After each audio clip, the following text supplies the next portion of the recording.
Hey guys, Scott here from Check Your Leader TV. Recently, Steve from Basement 1908, a wargaming channel, produced a bit of a video, a hobby update, where he talked about the project that he and I are working on collaboratively. Steve has started a what if 18, 15, 100 days campaign, and has asked if I would be interested in working with him to create and play a couple of twin battles, where we might even have an opportunity where we can work some kind of like video link up, where we can fight two battles simultaneously, maybe with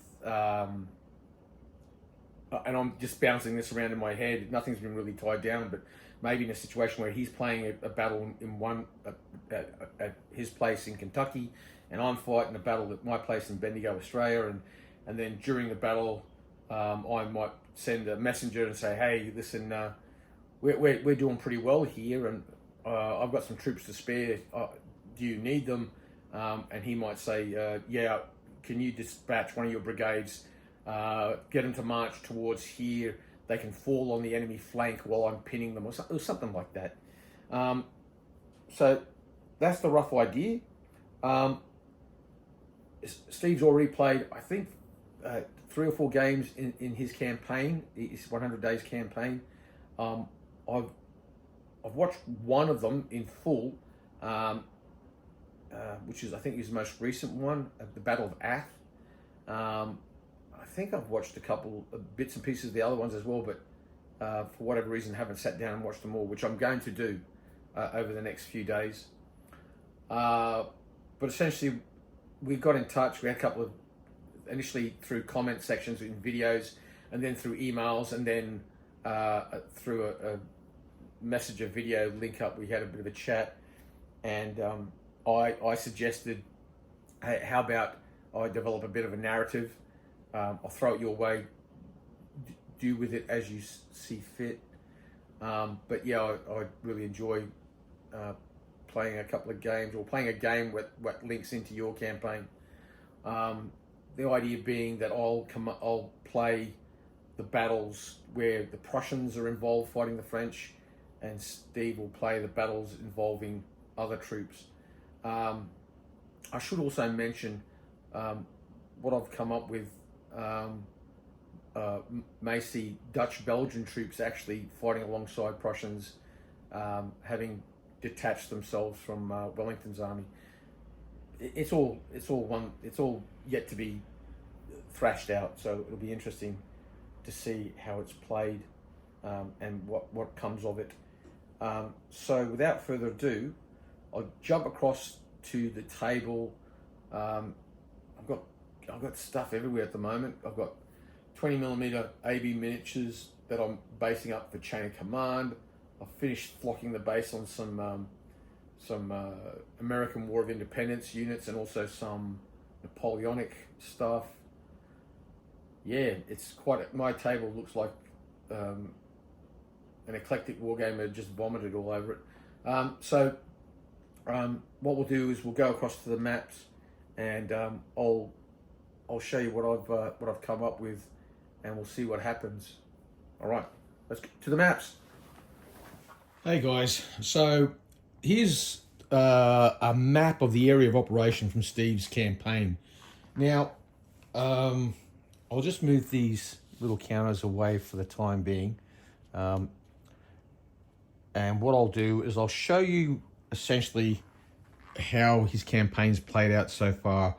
I think he's played about 4 battles so far, and they've all resulted in French victories or Allied withdrawals.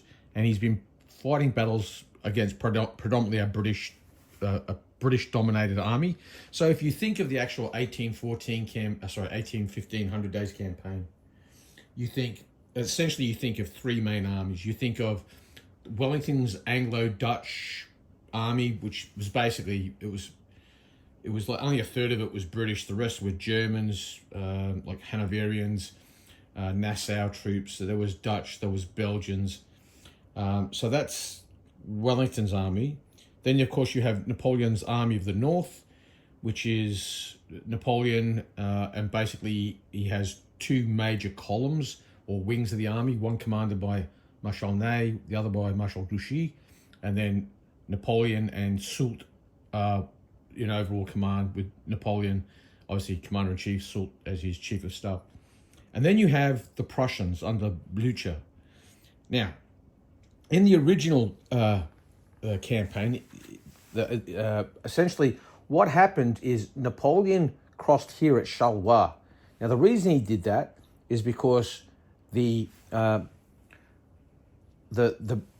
Wellington's army was concentrated predominantly around Brussels, and Blücher's army was basically around Namur and this area around here on the right. They were scattered over here, and Wellington, some troops in Brussels, some down around over here, but basically they were able to concentrate at Quatre Bras, which is this point right here.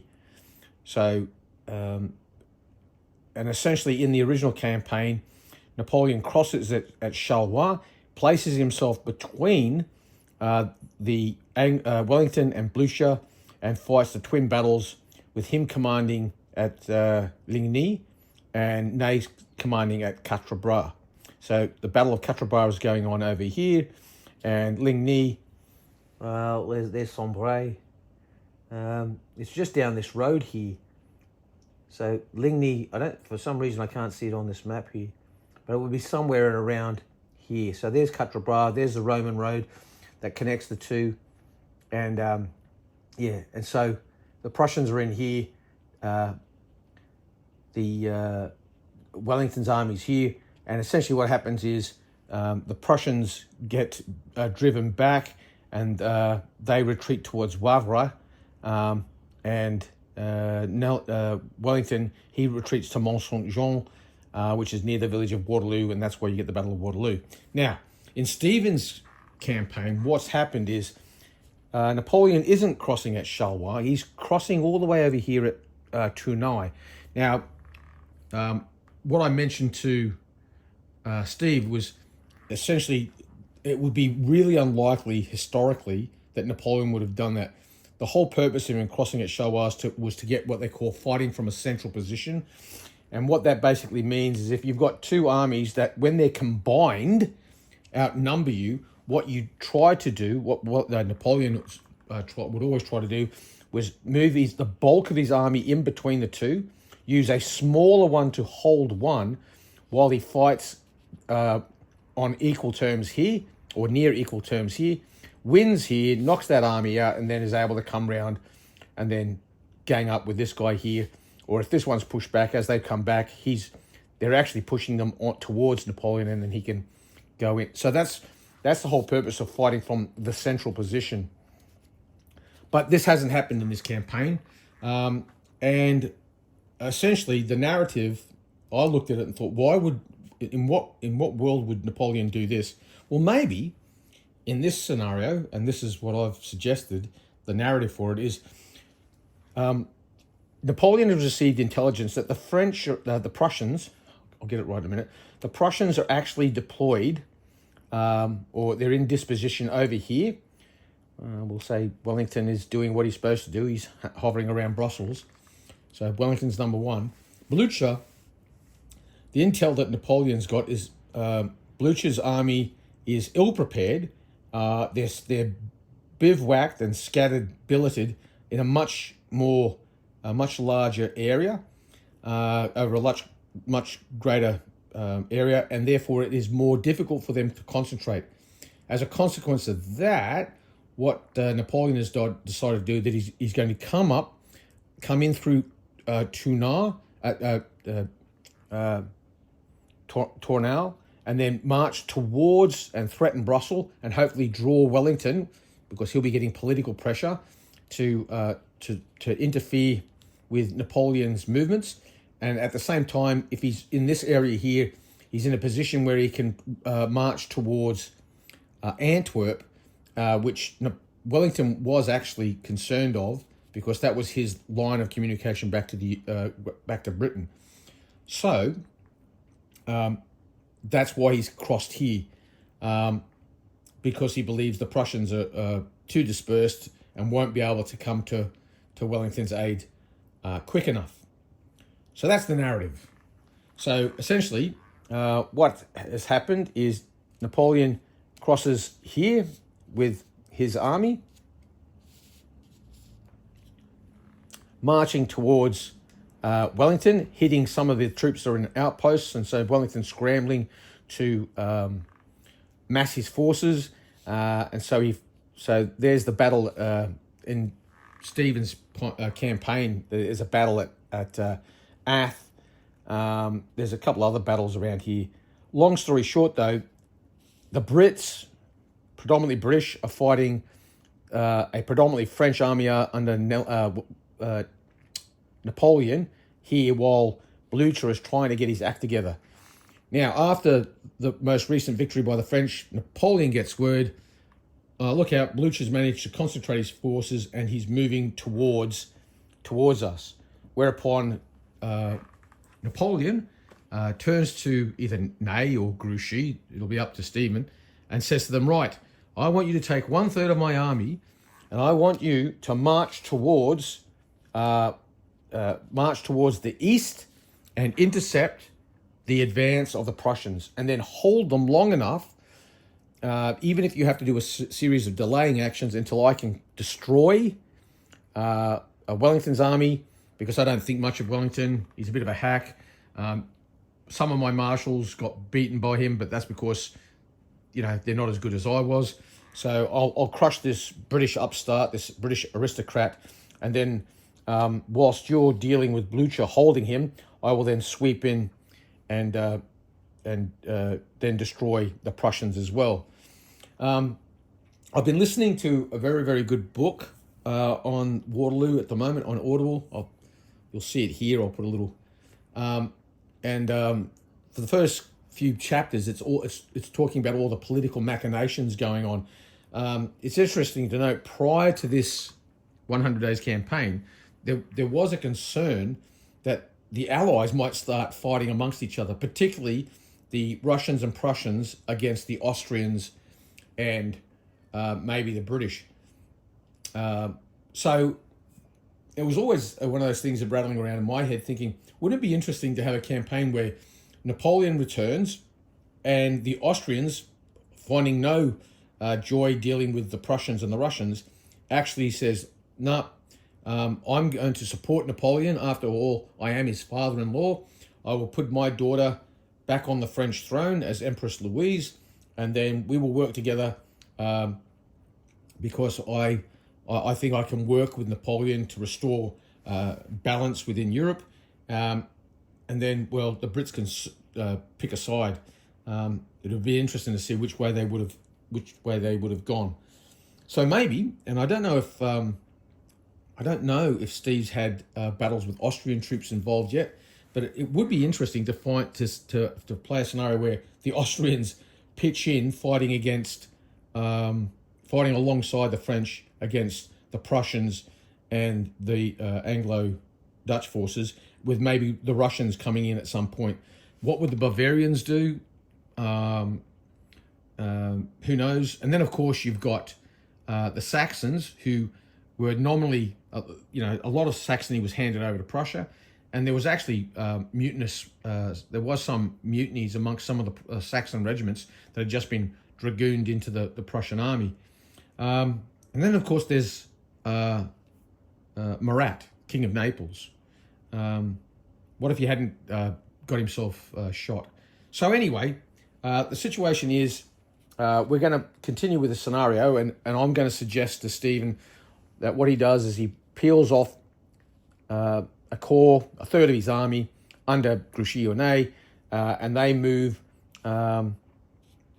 whilst he is, I think he's pushed the Brits back up near around Hull now, so they could be here, he could be here. He then peels off Grouchy or Ney's force. They come down this road through here and march towards, funnily enough, Quatre Bras or Neville's, or even as far as Ligny, and try to hold the Prussians there. And that's where the twin battles, the next twin battles will occur that Stephen mentions in his video, where he talks about we're going to have a big twin battle. So that's what I'm going to suggest, and it's Steve's campaign. He can do with it as he feels appropriate, and that is completely the way it should be. And so that's my suggestion to Steve. I wish I could get a better map. I do have the map that I have from the Blucher 100 Days campaign. So let me get that, and I'll see if I can make it a little bit clearer for you. Okay, so this is the campaign map from the Blucher 100 Days scenario pack. So what we have here, this is Hal here. And so what would have happened is, as the French are fighting and driving Wellington's forces back, he's retreated to Hal. So he's there, and he's been going down these roads. Roads, I can't stress enough, people often look at Napoleonic battlefields and look at maps, and they just go, why couldn't you have gone that way? It's like, well, there was no road. Roads are really, really important. You can move your troops much, much, much quicker, much, much more efficiently if they're using roads. If you think about it, you know, you don't have to worry about hedges and trees and streams and cattle getting in the way. So we have the French pursuing the British. They're going to make a stand. Their next battle will probably be around Hal. You know, pretty good defensive position actually. Anyway, I digress. So they're fighting. They're going to hold their ground at Hal. Meanwhile, and I'm going to have to use a Russian counter. I don't have a Prussian one. I'll have to speak to Dave Parker at War Games at Battlefield Accessories and sort that out. The Prussians have finally got their act together. They've come up from these areas here around Namur and Perwetz, and they've moved on to Cambrai, which is, funnily enough, that's where Ligny is. There's Charleroi, so you can see why Napoleon initially crossed there. So they've got to Cambrai. Napoleon has received word of this. As a consequence, like I said, okay, Ney or Blucher, take a third, go down this road here. I'm going to go up this road here and give Wellington another good thrashing, and I want you to push down this way. If the Prussians have made it to Neville, fight them there. If they've made it to Quatre Bras, fight them there. If they haven't made it to Quatre Bras, then fight them at Ligny or Cambrai, and hold them there. And then once I've crushed Wellington, if that news gets to the Prussians, they might start skedaddling all by themselves. If they don't, I can come to your aid, and if they do, Napoleon is then free to then march towards Brussels. Brussels has real significance for this campaign for a whole bunch of political reasons. So that's the narrative that I'm going to suggest to Steve, and we'll see where it goes from there.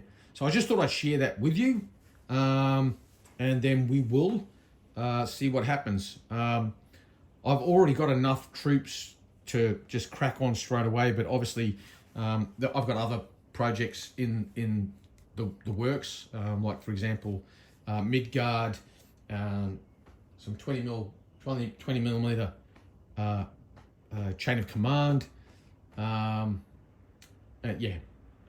whole bunch of things. So mark your diary, sometime in March. Steve will confirm when, and then we'll crack on from there. One other note, I intend to go to Historicon in July, so I'll be wandering around Historicon.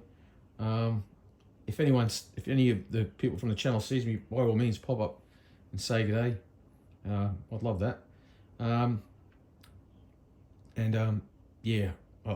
love visiting America, United States. It's a great place to be. I do also have to zip up to Canada to go hunting for a long lost uncle, but that's another story. So, if you've got any comments, anything you want to add, please let us know. what you think. If there's something obviously that just makes this whole thing seem highly implausible, by all means, feel free to share it. But the 100 Days campaign is extremely interesting. The French army of the North is arguably the best army that Napoleon ever had as well. By contrast, Wellington's army is a real mixed bag. Having said that, though, the Anglo, the Dutch, the Belgians, the Nassaus, the Brunswickers, the Hanoverians, they tend to get a bad rap. A lot of people say, "Oh, it's British authors bagging them." Well, there's a lot of British authors that actually have come to their defense of late, and I think it was more a case of just a handful of individuals who had influence and derogatory opinions of the Brunswickers, the Belgians, the Dutch. They what they had to say got sway. But again, I must qualify this by saying, but some of the Dutch Belgian units, some of the Brunswickers did perform pretty poorly. The Cumberland Hussars, which is a Hanoverian unit, they were pretty atrocious. But anyway, that's it. Like I said, got any comments, feel free to share. I'll wrap it up there. Thanks, guys. You McQuay.